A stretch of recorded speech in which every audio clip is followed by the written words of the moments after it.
Bonjour à tous et bienvenue dans le mag sur Sensation. Aujourd'hui, on passe en mode Hollywood car début juin, c'était la première à Paris du premier long métrage de Jenna Suru intitulé L'âge d'or. Je reçois Jenna Suru. Jenna, bonjour. Bonjour Mathieu et merci. Merci d'être avec nous aujourd'hui. Alors vous êtes productrice, réalisatrice, scénariste, mais aussi actrice. Et en juin dernier, c'était la première de votre premier film intitulé L'âge d'or, un film qui se déroule dans le Saint-Tropez des années 1960. Parlez-nous de ce film et de l'histoire qu'il raconte. Alors c'est avant tout un rite de passage, puisque là, comme vous le dites, il s'agit d'un franco-américain, producteur. On est à l'été 67, à l'aube de Woodstock, et puis plus proche de nous ici à Paris, à l'aube de mai 68. Ce producteur franco-américain rencontre sur son rite de passage en France une Française que j'interprète, qui est comédienne, et qui ne se sent pas très à l'aise, on va dire, dans sa carrière à ce moment-là. Donc ensemble, ils se rendent dans un village, mais c'est pas n'importe lequel, c'est Saint-Tropez, et c'est surtout l'été où les hippies ont littéralement colonisé, on peut le dire, le village, et finalement lancé ce mouvement qui en a lancé ensuite, qui en a généré beaucoup d'autres. Donc, ce film est sorti en 2020 et a connu un succès notoire lors de la soirée d'ouverture du London Independent Film Festival. Mais pourquoi la première du film n'est présentée que maintenant en France ? Eh bien, effectivement, le moment que vous mentionnez, qui était la première en festival, était vraiment très particulier parce que le Genesis Cinema, qui est un cinéma absolument historique et magnifique, a projeté le film pour l'ouverture de ce festival le soir où, en France, notre président annonçait le confinement. J'ai reçu la notification du confinement 1 heure avant mon arrivée au cinéma. Avant notre arrivée au cinéma, c'était... Alors, on pourrait penser que c'était, on va dire, en fait, ça m'a surtout fait penser au film. Et c'était pour beaucoup la dernière sortie avant la pandémie. Je crois qu'aujourd'hui, on est aussi dans une période à l'aube de cet été qui est particulière internationalement pour tous les artistes. Je pense bien sûr à Hollywood, puisque vous l'avez mentionné, où c'est important, vecteur de changement aussi. Je crois que effectivement, c'est un bon moment aujourd'hui. Puisque, comme le dit le directeur de la programmation de CinéQuest, où le film a fait aussi sa première, c'est un bon moment pour le film, et pouvoir le partager avec le public, c'est, je crois, une très grande force. Et donc, L'âge d'or, votre film se déroule dans le Saint-Tropez des années 1960. Pourquoi avoir choisi de faire son premier long métrage sur ce thème-là ? Avant tout, parce que c'est un village.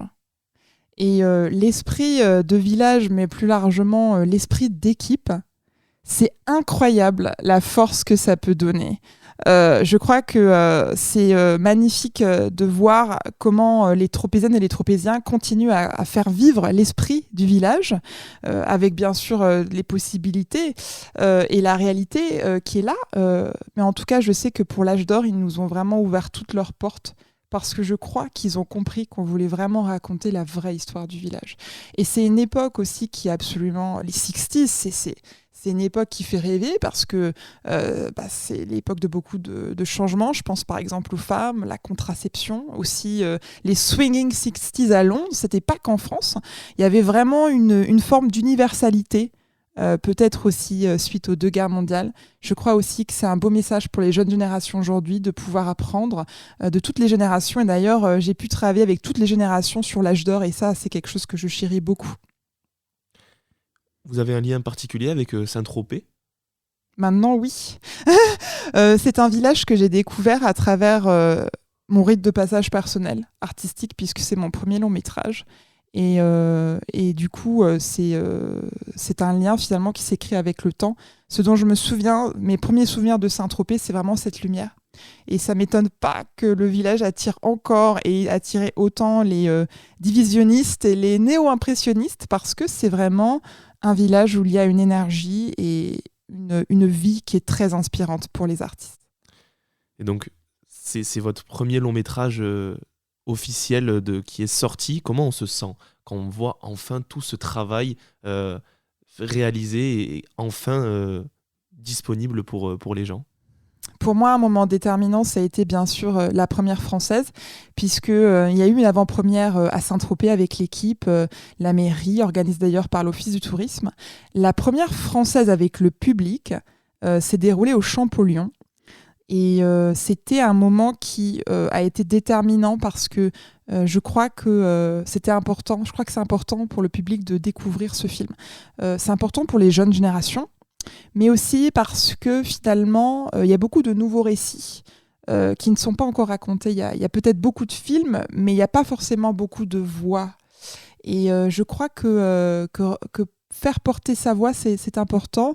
Je crois aussi qu'il y a beaucoup de force à trouver dans l'amitié internationale. C'est pour ça aussi que je travaille beaucoup avec les festivals et je gère aussi un festival d'ailleurs aussi au Champollion. Comme quoi la nature est bien faite, mais je pense aussi un peu plus à long terme aux Jeux Olympiques et finalement à cette énergie qu'on a et qui est très précieuse parce que ce sera probablement... souvent on se rend compte qu'on n'a qu'une chance à chaque fois pour apporter un changement et je pense qu'il c'est important de la saisir. Donc votre film a été présenté lors de la 33e édition du CineQuest en Californie. La première en France s'est déroulée en juin dernier. Comment vous êtes arrivé à proposer votre film dans les salles françaises et parisiennes ?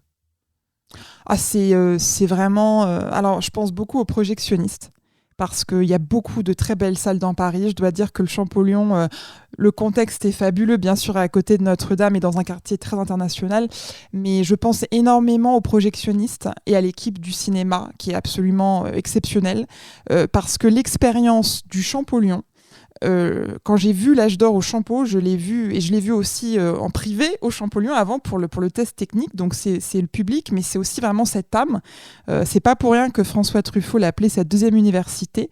C'est vraiment une expérience que je n'ai jamais vécue ailleurs.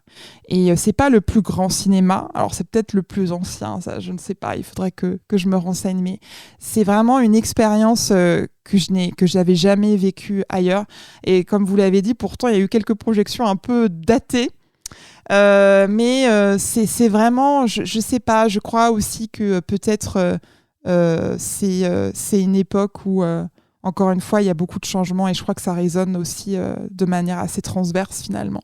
Et quel a été le retour du public après les premières visualisations ? J'ai trouvé le public assez ému.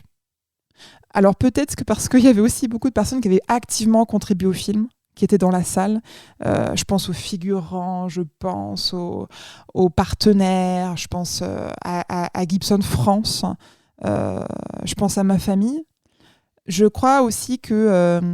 encore une fois, c'est ça qui est intéressant, c'est ce qu'on appelle, ce que j'ai entendu récemment appeler la cross-pollinisation. C'est vraiment finalement un film qui parle beaucoup de la France. Donc ça résonne à travers les époques et à travers les âges.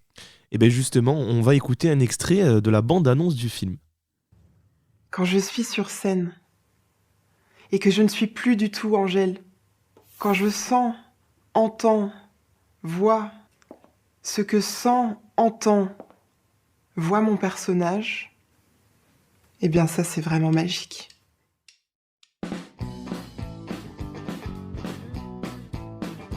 Moi je suis actrice, je joue au théâtre, mais mon rêve, c'est le grand écran. C'est à Paris que j'ai joué pour la première fois dans un vrai théâtre. Ça a été une révélation pour moi. J'y ai rencontré ma passion pour l'art. Et tu es heureuse de ce que tu fais ici ? Plus ou moins. C'est peut-être notre rencontre qui fera décoller notre carrière.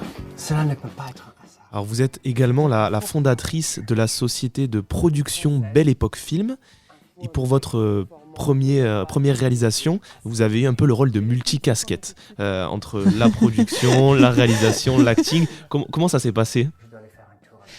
C'est vrai que Belle Époque Film va bientôt fêter ses 9 ans. Et avant tout, j'ai bien sûr écrit le scénario. Et puis après, il a fallu trouver les financements.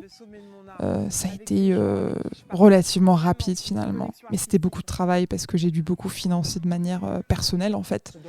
Et aussi à travers des partenaires. Il a fallu mettre en place beaucoup... en fait, c'est beaucoup de l'amour pour le film finalement. Je crois que le scénario, c'était vraiment crucial. Et après, bien sûr, le réaliser, c'était une envie. Jouer dedans, c'était une réalité économique aussi. Et c'est vrai que finalement, un peu faire tous ces rôles en même temps, ça m'a surtout fait prendre conscience de l'équipe immense qu'on a sur un film. Parce que malgré tout, c'est un film d'époque.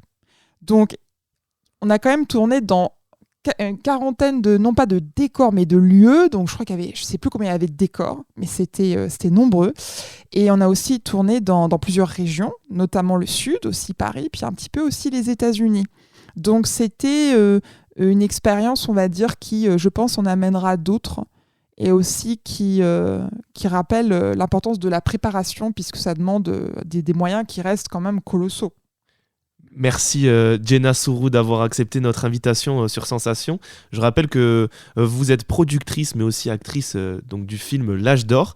Pour en savoir plus sur les sorties et autres nouveautés, un site internet jenna avec 2n.com. Merci à l'ISCPA de nous avoir accueillis dans ses studios. Vous pouvez retrouver cette émission en podcast audio et vidéo sur notre site et notre application Radio Sensation.